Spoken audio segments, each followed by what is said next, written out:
الحمد للہ وکفا وسلام علی عبادہ الذین اصطفیٰ اما بعد اعوذ باللہ من الشیطان الرجیم بسم اللہ الرحمن الرحیم انا عرضنا الامانۃ علی السماوات والارض والجبال فأبين أن يحملنها وأشفقن منها وحملها الإنسان إنه كان ظلوما جهولا وقال الله تعالى في مقام آخر ألف لام را كتاب أنزلناه إليك لتخرج الناس من الظلمات إلى النور بإذن ربهم إلى صراط العزيز الحميد وقال رسول الله صلى الله عليه وسلم تبرك بالقرآن فإنه كلام الله سبحان ربك رب العزة عما يصفون وسلام على المرسلين والحمد لله رب العالمين اللهم صل على سيدنا محمد وعلى آل سيدنا محمد وبارك وسلم۔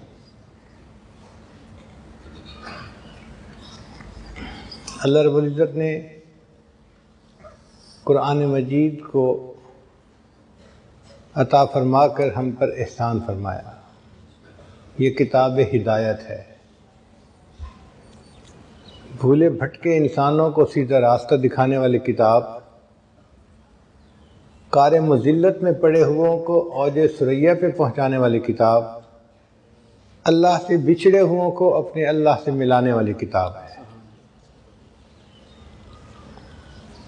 اس کتاب کا دیکھنا بھی عبادت ہے، اس کا چھونا بھی عبادت ہے، اس کا پڑھنا بھی عبادت ہے، اس کا پڑھانا بھی عبادت ہے، اس کا سننا بھی عبادت ہے، اس کا سنانا بھی عبادت ہے، اور اس پر عمل کرنا سب سے بڑی عبادت ہے۔ جب انسان قرآن مجید پڑھتا ہے تو اللہ رب العزت اس کو خود سنتے ہیں۔ حدیث مبارکہ میں ہے، تم کسی گانا سننے والی عورت کا گانا اتنے شوق سے نہیں سنتے جتنے رغبت سے اللہ تعالیٰ قرآن پڑھنے والے بندے کے قرآن کو سن رہے ہوتے ہیں۔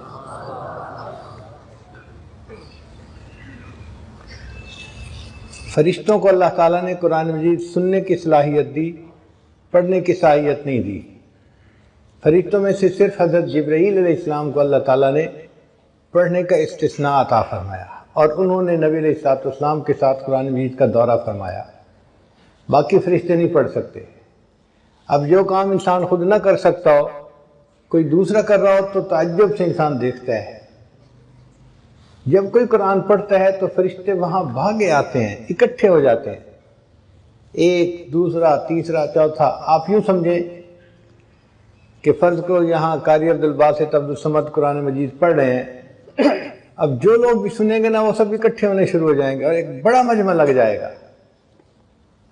بالکل اسی طرح جب کوئی بھی قرآن مجید پڑھتا ہے، مرد ہو یا عورت ہو، تو فرشتے اکٹھے ہونے شروع ہو جاتے ہیں، حتیٰ کہ فرشتوں کا اس بندے کے سر سے لے کے آسمان تک ایک مجمع لگ جاتا ہے، اور وہ فرشتے اس بندے سے محبت کرتے ہیں۔ حدیث مبارکہ میں ہے کہ ان کو اس کا پڑھنا اتنا اچھا لگتا ہے کہ فرشتہ اس قاری کے لبوں پر آ کر اپنے لب رگا دیتا ہے، یعنی اس کے لبوں کو بوسہ دیتا ہے۔ قرآن مجید کا پڑھنا ان فرشتوں کے نزدیک اتنا اعلیٰ عمل ہے، اور اللہ تعالیٰ اس بندے کے قرآن مجید کا جواب بھی دیتے ہیں۔ چنانچہ بندہ پڑھتا ہے الحمدللہ رب العالمین، اللہ رب العزت خود جواب دیتے ہیں اس کو، حمدنی عبدی، میرے بندے نے میری حمد بیان فرمائی۔ پھر وہ اگلی آیت پڑھتا ہے، اللہ تعالیٰ اس کو بھی جواب دیتے ہیں۔ ایک ایک آیت قاری پڑھتا جاتا ہے اور اللہ تعالیٰ اس کا جواب دیتے جاتے ہیں، اور یوں قرآن مجید کی تلاوت مکمل ہوتی ہے۔ آپ غور کیجئے وہ کیسی کیفیت ہوگی کہ جس میں بندہ پڑھ رہا ہے اور اللہ رب العزت جواب دے رہے ہیں۔ اس لیے قرآن مجید کا پڑھنا ایک بہت ہی عظیم عمل ہے۔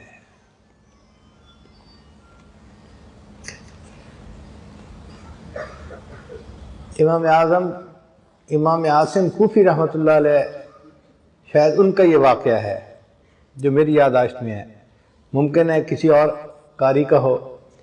وہ مسجد نبی میں قرآن مجید پڑھاتے تھے، مگر ان کے منہ سے بہت خوشبو آتی تھی۔ سارے شاگرد حیران، حضرت الائچی استعمال کرتے ہیں یا کوئی اور خوشبو استعمال کرتے ہیں کہ منہ سے اتنی خوشبو آتی ہے۔ چنانچہ ایک طالب علم ان کے پیچھے لگ گیا، حضرت آپ بتائیں کیا استعمال کرتے ہیں، خوشبو بہت آتی ہے۔ وہ بار بار کہتے بھئی میں کچھ منہ میں نہیں ڈالتا، حضرت خوشبو بہت آتی ہے، بھئی میں کچھ نہیں ڈالتا۔ اب کچھ بچے ہوتے ہیں نا لسوڑا ٹائپ، چپک ہی جاتے ہیں، وہ بھی اسی طرح کا تھا، لگا رہا حضرت آخر کوئی تو وجہ ہے، آخر یہ خوشبو کیوں آتی ہے؟ تو جب اس نے اصرار کے ساتھ پوچھا تو حضرت نے فرمایا کہ مجھے ایک رات خواب میں نبی علیہ السلام کی زیارت نصیب ہوئی۔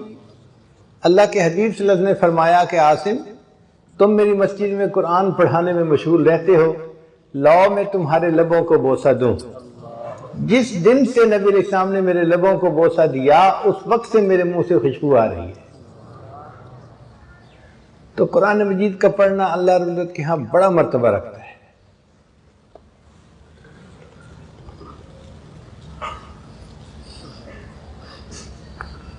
انسان قرآن مجید کو پڑھے تو محبت کے ساتھ، شوق کے ساتھ۔ ایک بات ذہن میں رکھیے کہ قرآن مجید کی محبت جس دل میں موجود ہوگی وہ بندہ ہمیشہ ہدایت پر رہے گا، وہ کبھی گمراہ نہیں ہو سکتا۔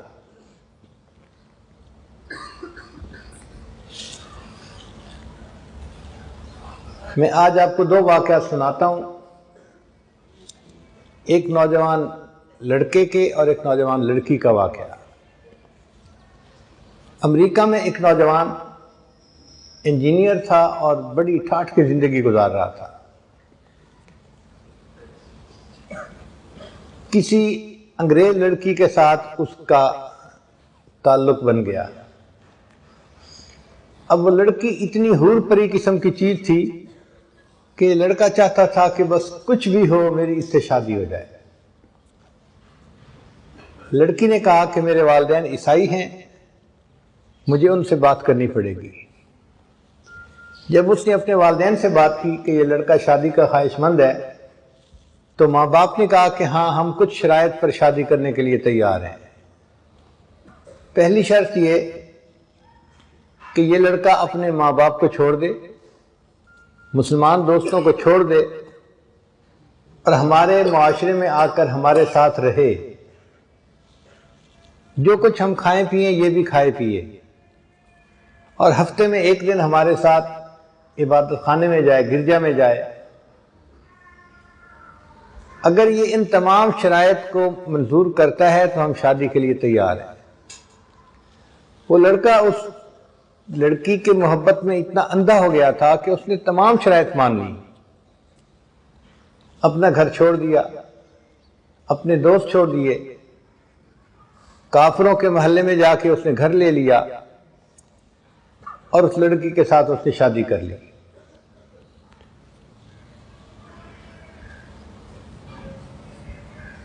وہ آدمی کہتا ہے کہ میں بس اپنی شہوات کو پورا کرنے میں لگا ہوا تھا، نہ میں نماز پڑھتا تھا نہ کچھ اور کرتا تھا، صرف ایک کام تھا میرے اندر کہ میرے گھر کا جو دروازہ تھا اس کے سامنے دیوار کے اوپر کچھ الماری بنی ہوئی تھی، اس میں کتابیں رکھی ہوئی تھیں اور ان کتابوں میں ایک اللہ کا قرآن بھی رکھا ہوا تھا۔ میں گھر میں آتے جاتے اس کے اوپر نظر ڈالتا اور اپنے دل میں اپنے آپ کو ملامت کرتا کہ تو نفس کا پجاری ہے، نفس کا بندہ ہے، تو نے اپنی نفس کی خاطر سب کو چھوڑ دیا، لیکن یہ قرآن میرے اللہ کا کلام ہے۔ میں اس قرآن مجید پر محبت کی نظر ڈالتا تھا، صرف محبت کی نظر، پڑھتا نہیں تھا، آتے جاتے محبت سے دیکھتا تھا بس۔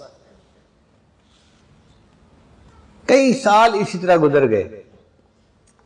ایک دن میں دفتر سے واپس آیا تو میں نے دیکھا کہ اس جگہ پر قرآن مجید نہیں پڑھا ہوا۔ تو میں نے اپنی وائف سے پوچھا کہ یہاں ایک سبز رنگ کی کتاب تھی، اس کا کیا بنا؟ اس نے کہا میں نے کتابوں کی صفائی کی، جن کتابوں کو نہ آپ پڑھتے ہیں نہ میں پڑھتی ہوں، میں نے ان کتابوں کو نکال کے باہر ردی کے ٹوکرے میں پھینک دیا ہے۔ وہ کہتے ہیں کہ جب میں نے سنا کہ اللہ کے قرآن کو ٹریش کین میں اس نے پھینک دیا تو میں فوراً بھاگا اور میں نے ٹریش کین کو اٹھایا اور میں نے اس کو چوما کہ بے ادبی ہو گئی۔ وہ مجھے دیکھ رہی تھی۔ اس نے کہا کہ تجھے کیا ہوا، کیا ہو گیا، کیوں جذباتی ہو رہا ہے؟ میں نے کہا تجھے نہیں پتا یہ قرآن ہے، اللہ کا کلام ہے۔ اس نے کہا اچھا ابھی بھی تمہارے اندر اسلام کی کوئی رمق باقی ہے؟ میں جاتی ہوں، میں ابھی اپنے ماں باپ کو بتا کے آتی ہوں۔ چنانچہ وہ لڑکی تو اپنے ماں باپ کو بتانے چلی گئی اور یہ لڑکا اسی وقت قریبی مسجد میں آ کے اپنے اللہ کو منانے آ گیا۔ قرآن مجید پر محبت کی نظر ڈالنے کی وجہ سے اللہ نے اس کے ایمان کی حفاظت فرما لی۔ پھر اس نے توبہ کی، اس لڑکی کو طلاق دی اور کسی مسلمان لڑکی سے شادی کی اور بقیہ زندگی اس نے نیکی کے اوپر گزاری۔ تو قرآن مجید کی محبت اگر دل میں ہے اور ایک بندہ کچھ بھی اور عمل نہیں کرتا، صرف محبت کی نظر قرآن پہ ڈالتا ہے، یہ محبت کی نظر ڈالنا بھی اس کے لیے ہدایت کا سبب بن جاتا ہے۔ ایک ہندو لڑکی کا واقعہ ہے، چھوٹی بچی تھی 3-4 سال کی، وہ اپنی ایک کلاس فیلو کے گھر کھیلنے جاتی تھی، جیسے چھوٹے بچے ایک دوسرے کے گھر کھیلنے چلے جاتے ہیں۔ جس بچی کے گھر کھیلنے جاتی تھی وہ مسلمان تھی اور اس کی والدہ اپنے گھر میں بچیوں کو قرآن پڑھاتی تھی۔ چنانچہ اس کی کلاس فیلو لڑکی کچھ دیر کھیلتی اور پھر اس کی والدہ اس کو قرآن پاک پڑھنے کے لیے بلا لیتی۔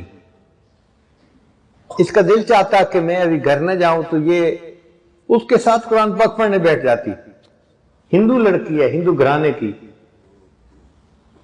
اس نے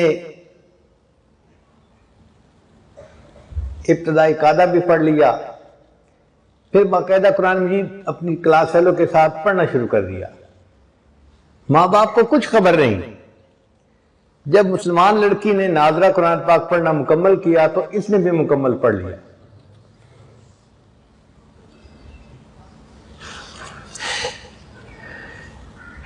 پھر ایک وقت آیا کہ یہ بچی جوان ہو گئی۔ ماں باپ نے اس لڑکی کی شادی ہندوؤں میں ایک ایسے نوجوان سے کی جو بہت متشدد ہندو تھا، بہت متشدد تھا، وہ مسلمانوں کا نام سننا ہی پسند نہیں کرتا تھا۔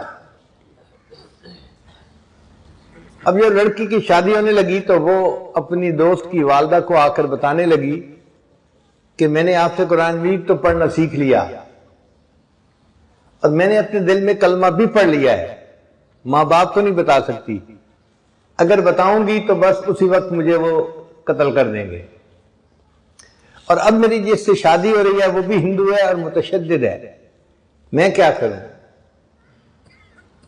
اس کی استانی نے اس کو تسلی دلائی کہ تجھے قرآن مجید سے محبت ہے، اللہ تعالیٰ تیرے ایمان کو ضائع ہونے سے بچائیں گے۔ چنانچہ اس استانی نے اس کے لیے شادی کا تحفہ تیار کیا اور اس کے بالکل نیچے قرآن مجید بھی رکھ دیا۔ جب تحفہ دیا تو اس نے اس کی والدہ کو کہا، لڑکی کی والدہ کو، کہ اس کی پیکنگ ہم نے بہت خوبصورت کروائی ہے، ہمارا دل چاہتا ہے کہ یہ بچی اس پیکنگ کو یہاں نہ کھولے، اپنے سسرال میں جا کے کھولے۔ تو ماں باپ نے بات کو مان لیا۔ چنانچہ اس طرح جب وہ لڑکی رخصت ہو کر اپنے سسرال میں پہنچی تو قرآن مجید کا ایک نسخہ بھی اس کے ساتھ اس کے گھر میں پہنچ گیا۔ لڑکی نے وہاں جا کے اس کو اپنے کہیں سامان میں چھپا دیا۔ اب اس کا خامن جب دفتر چلا جاتا اور وہ گھر پہ اکیلی ہوتی تو وہ قرآن مجید کو نکال کے روزانہ پڑھتی تھی اور خامن کے آنے سے پہلے پھر چھپا دیتی تھی۔ کئی سال اس نے اسی طرح گزار دیے، حتیٰ کہ وہ حاملہ ہو گئی. اب وہ سوچتی میں نے اپنے ایمان کو چھپایا ہوا ہے، خاوند گھر پہ نہیں ہوتا تو میں قرآن مجید پڑھ لیتی ہوں، اگر میرا بچہ پیدا ہوا تو میرے بچے کا ایمان کا کیا بنے گا. اور وہ دعائیں مانگتی کہ اللہ کوئی ایسی ترتیب بنا کہ میں اپنے بچے کو کلمہ پڑھاؤں اور وہ بھی مسلمان بن جائے. کوئی صورت نظر نہیں آتی تھی. اللہ کی شان دیکھیں، ایک دن اس کے خاوند نے ہاسپٹل میں ٹیسٹ کروائے تو کینسر ڈائیگنوز ہو گیا کہ جس بندے کو کینسر ہے. خاوند بڑا پریشان گھر آیا، اپنی بیوی کو دیکھ کے رو رہا ہے. بیوی نے پوچھا رو کیوں رہے ہو؟ اس نے کہا تو اتنی خوبصورت ہے، اتنی وفادار، اتنی محبت کرنے والی ہے، اور تیرا میرا ساتھ اب چند دن کا ہے، میں بس اب مرنے کے قریب ہوں. ڈاکٹر نے مجھے لا علاج قرار دے دیا ہے. کینسر اتنا پھیل گیا ہے کہ وہ کہتے ہیں کہ بس تو 1 مہینہ بھی زندہ نہیں رہے گا. اس بیوی نے کہا کہ نہیں آپ پریشان نہ ہو، میرے پاس اس کی ایک دوا ہے وہ میں کرتی ہوں، مجھے امید ہے آپ صحت یاب ہو جائیں گے. تو خاوند نے وعدہ کر لیا کہ اگر میں صحت یاب ہو گیا تو جو تم کہو گے میں وہ کام کر دوں گا، میں پوری کر دوں گا تمہاری خواہش کو.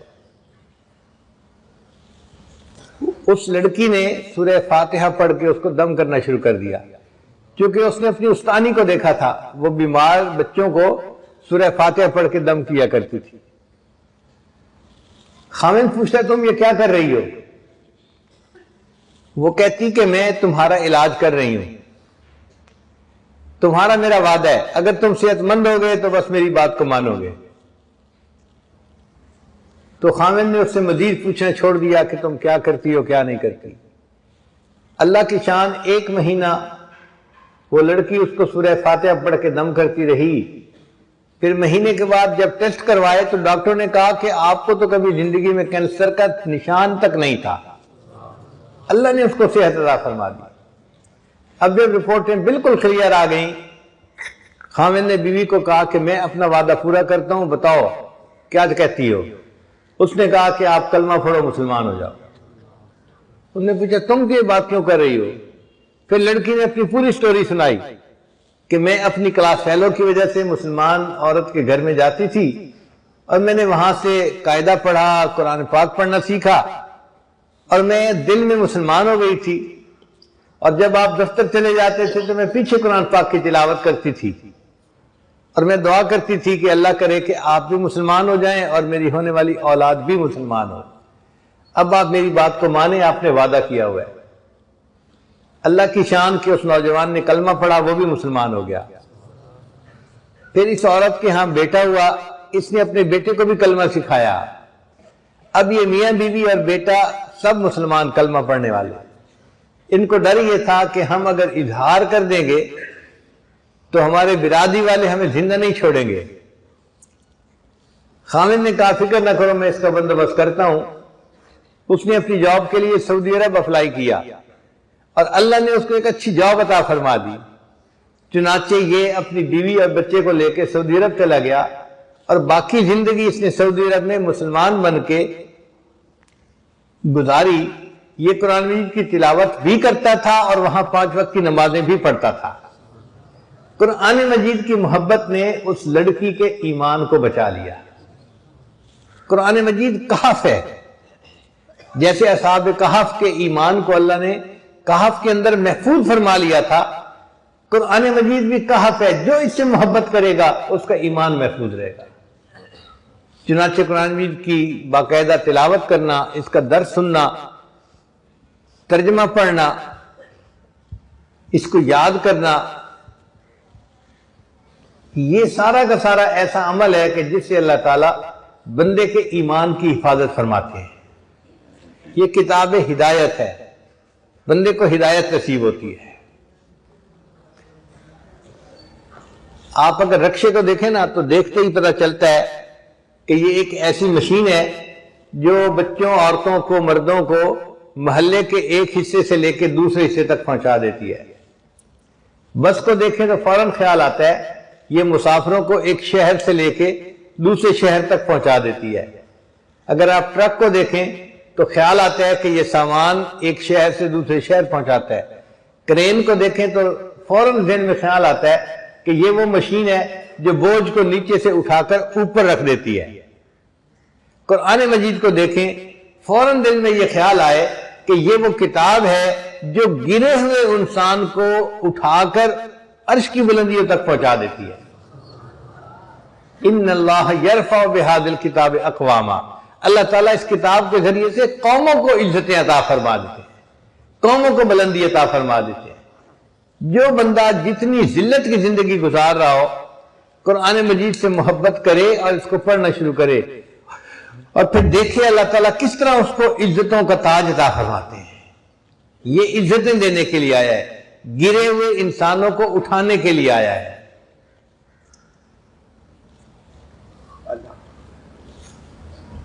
قرآن عظیم الشان۔ سیدنا عمر رضی اللہ عنہ کا زمانہ ہے، آپ اپنے فوجیوں کو لے کے مکہ مکرمہ میں ایک پہاڑی کے اوپر چڑھ رہے ہیں۔ ایک جگہ ٹرن لیتے ہوئے آپ رک گئے اور نیچے وادی میں دیکھنا شروع کر دیا۔ اب دوپہر گرمی کا وقت ہے، سب لوگ پسینے میں شرابور، اور امیر المومنین کھڑے ہیں، ان کی وجہ سے باقی لوگ بھی کھڑے ہیں۔ کسی نے پوچھا امیر المومنین خیریت تو ہے؟ آپ کی وجہ سے اتنے لوگ دھوپ میں کھڑے ہیں۔ تو عمر رضی اللہ عنہ نے فرمایا کہ ہاں، یہ وہ جگہ ہے جہاں میں اپنے کفر کی حالت میں اونٹوں کو چرانے کے لیے آتا تھا، اور مجھے اونٹ چرانے نہیں آتے تھے، تو میرا والد خطاب مجھے ڈانٹتا تھا، مارتا تھا، عمر تو بھی کیا زندگی گزارے گا، تجھے تو اونٹ چرانے بھی نہیں آتے۔ ایک وہ زمانہ تھا کہ عمر کو اونٹ چرانے نہیں آتے تھے، اور آج اسلام اور قرآن کی برکت سے اللہ نے عمر کو امیر المومنین بنا دیا ہے۔ یہ یوں اٹھاتی ہے کتاب کہ جس کو جانور چرانے نہیں آتے اس کو امیر المومنین بنا دیتی ہے، عزتیں عطا کرنے والی کتاب، اور یہ دلوں میں اپنا راستہ خود بنا لیتی ہے۔ آپ بتائیے، دریاؤں کے راستے کبھی کسی نے بنائے؟ دریا اپنے راستے خود بنا لیا کرتے ہیں۔ یہ قرآن مجید رحمت کا وہ دریا ہے جو سینوں میں اپنے راستے خود بنا لیا کرتا ہے۔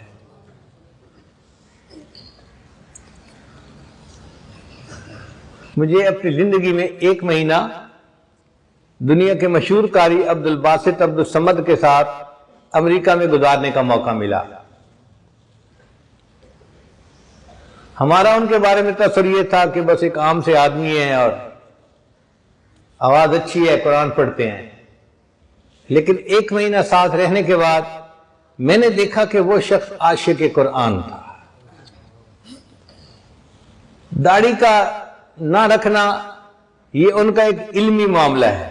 مصر کے علماء سمجھتے ہیں کہ داڑھی ہوتی ہے صرف مرد اور عورت کے درمیان فرق کرنے کے لیے، تو اگر کوئی مچھیں رکھ لیتا ہے تو مرد اور عورت میں فرق ہو جاتا ہے، تو داڑھی رکھنا لازم نہیں ہوتی۔ اسی وجہ سے علامہ اقبال نے بھی داڑھی نہیں رکھی، حالانکہ یہ بندہ اندر سے اولیاء کی صفات رکھنے والا بندہ تھا۔ میں نے دیکھا قاری صاحب کو ہر وقت قرآن مجید کی تلاوت کرتے تھے۔ ہمیں پتہ چلا کہ روزانہ ایک قرآن مجید پڑھنے کا ان کا روز کا معمول ہے، ایک قرآن مجید پڑھا، جب دیکھو قرآن پڑھ رہے ہیں، جب دیکھو۔ میں نے اپنی زندگی میں ان کو فالتو بات کرتے نہیں دیکھا، ایک لفظ بولتے نہیں دیکھتا۔ لوگ باتیں کر رہے ہوتے تھے، ادھر کا ٹاپک ادھر کا ٹاپک، ان کو کوئی واسطہ ہی نہیں ہوتا تھا، وہ بس بیٹھے ہوئے اپنی قرآن پڑھ رہے ہوتے تھے۔ اور اس عشق قرآن کی وجہ سے اللہ نے ان کو دنیا میں عزتیں عطا فرمائی۔ ایک مرتبہ ایک شخص نے ان سے سوال پوچھا قاری صاحب سے، قاری صاحب آپ نے بھی قرآن کا کوئی معجزہ دیکھا؟ کہا میں نے بہت معجزے دیکھے قرآن پاک کے، ہمیں بھی سنائے کوئی۔ تو قاری صاحب نے عجیب واقعہ سنایا، کہنے لگے یہ وہ وقت تھا جب انور سادات مصر کا پریزیڈنٹ تھا، وہ رشیا گیا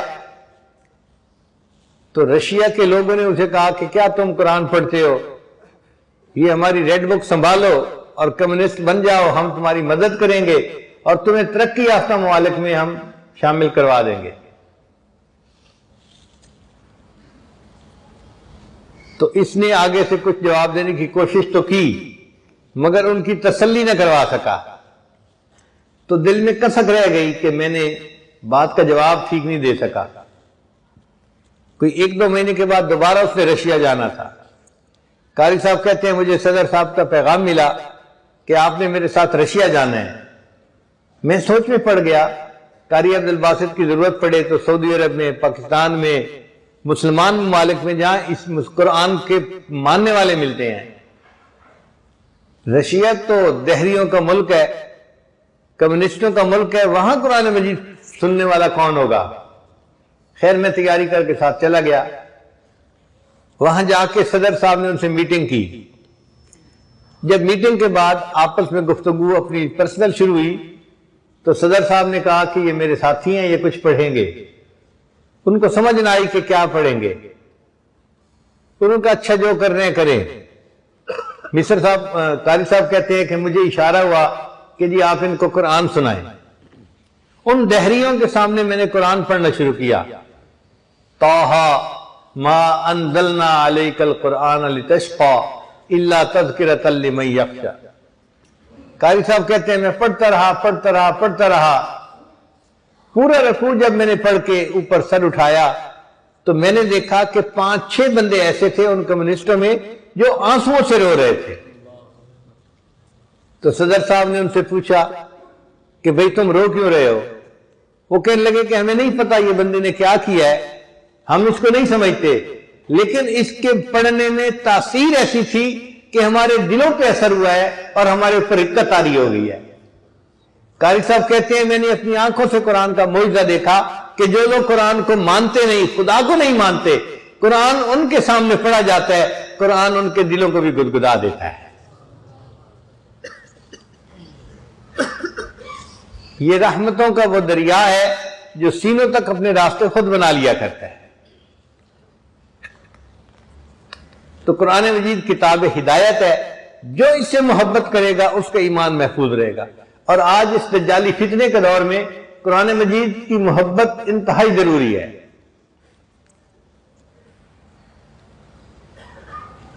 اس لیے جس گھر میں ایک حافظ ہوگا وہ 10 بندوں کو لے کے جنت میں جائے گا۔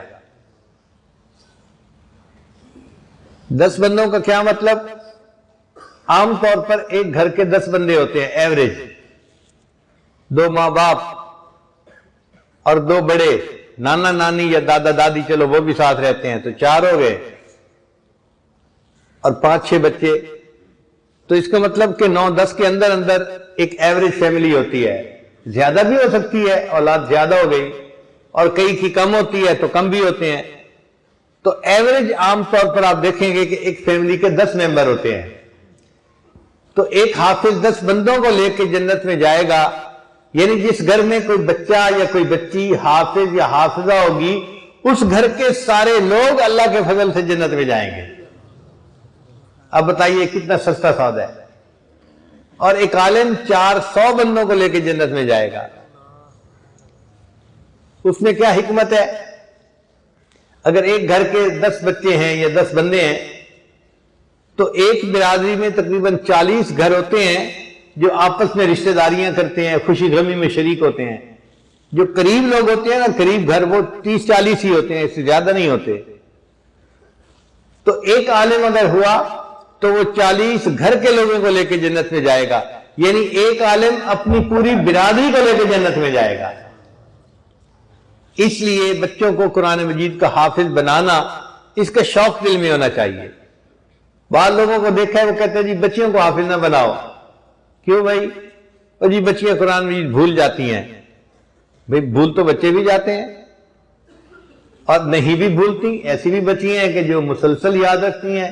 تو یہ کیا لاجک ہوئی جی کہ ان کو قرآن مجید یاد نہیں کروانا چاہیے؟ جی شادی کے بعد فرصت نہیں ملتی، بچے ہو جاتے ہیں، فرصت نہیں ملتی، مہینے میں 10 دن تو ویسے ہی قرآن نہیں پڑھنا ہوتا، تو بچیاں بھول جاتی ہیں، ان کو قرآن نہیں یاد کروانا چاہیے۔ کبھی اس آئیڈیا کو بائی نہ کریں۔ دیکھیں عورت کی زندگی کے 3-4 فیز ہوتے ہیں. پہلے زندگی کے 20-25 سال وہ پڑھائی کا فیز ہوتا ہے. والدین کے گھر میں رہتی ہے، کالج یونیورسٹی میں پڑھتی ہے، قرآن مجید پڑھتی ہے، عالمہ بنتی ہے، وہ پڑھائی کی عمر ہے. یہ پہلا فیز ہے. پھر دوسرا فیز اس کی شادی ہو جاتی ہے. اب شادی کے بعد اس کی اولاد ہوتی ہے، بچے ہوتے ہیں. یہ فیملی بنانے کا فیز ہے عورت کے لیے. تو عورت اپنا گھر بناتی ہے، ایک گھر کا سیٹ اپ تیار ہوتا ہے.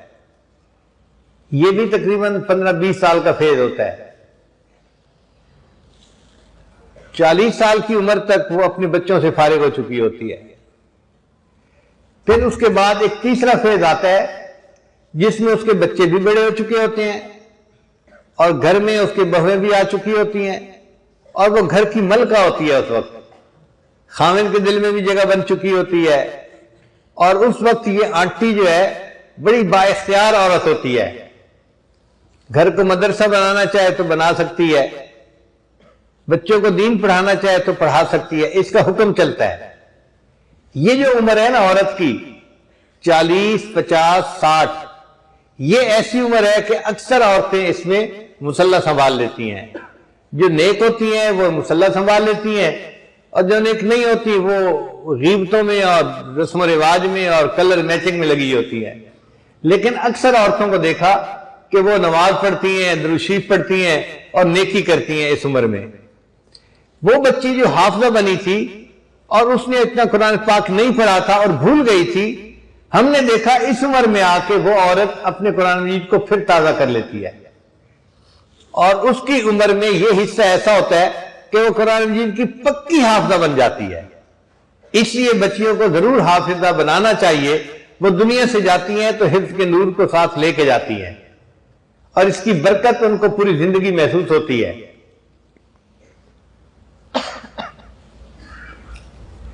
قرآن مجید کے متعلق یہ ذہن میں رکھیے کہ جس بندے نے نیت کر لی کہ میں نے قرآن مجید یاد کرنا ہے، اگر اس نے تھوڑا سا یاد کیا، 1 صفحہ یاد کیا، 2 صفحے یاد کیے اور وہ فوت ہو گیا، حدیث پاک میں آتا ہے اللہ تعالیٰ قبر میں ایک فرشتے کو متعین فرماتے ہیں جو اسے قرآن مجید یاد کرواتا ہے. قیامت کے دن یہ حفاظ کے ساتھ کھڑا کیا جائے گا. تو قرآن مجید کی حفظ کی نیت کر لینا ہی بہت اعلیٰ عمل ہے. ہمارے برادری کے ایک نوجوان تھے، سنارے تھے، زیور بناتے تھے. ان کو قرآن مجید سیکھنے کا شوق ہوا. وہ 1 آیت روزانہ یاد کرتے تھے اور پھر سارا دن اسی آیت کو صبح سے لے کے شام تک پڑھتے رہتے تھے. اللہ کی شان دیکھیے، 1 آیت یاد کرتے کرتے انہوں نے قرآن مجید پورا یاد کیا اور پھر زندگی کے 25-30 سال انہوں نے مصلح سنایا. تو دل میں محبت ہو اور انسان کوشش کرے تو آسان ہوتا ہے. قرآن مجید کے ساتھ جڑنے سے اس بندے کو عزتیں ملتی ہیں، اس کی زندگی میں برکتیں آ جاتی ہیں. نبی اسلام نے فرمایا تبرک بالقرآن فإنہ کلام اللہ. قرآن مجید سے برکت حاصل کرو، یہ اللہ کا کلام ہے.